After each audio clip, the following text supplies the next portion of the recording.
बिस्मिल्लाहिर्रहमानिर्रहीम अस्सलाम वालेकुम वरहमतुल्लाहि वबरकातुहू।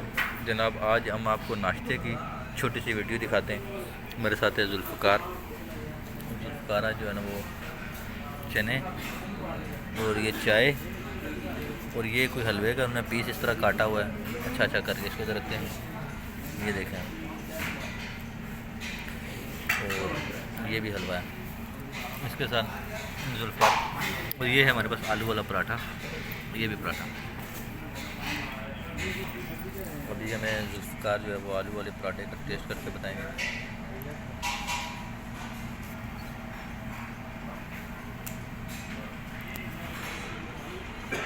जी जुल्फ़कार भाई,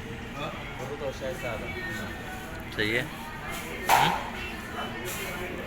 जुल्फ़कार कह रहे हैं कि आलू वाला पराठा माशाल्लाह अच्छा है। अभी हम भी देख लेते हैं इसको, साथ में चने।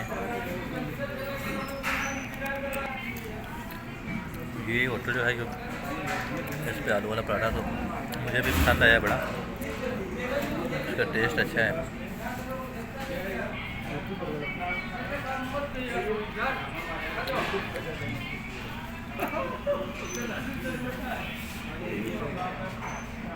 ये जो आलू वाला पराठा है इसको मैं अंदर से आपको इसकी स्टफिंग दिखाता हूँ। फुली लोडेड है ये, काफ़ी गर्म भी है ये।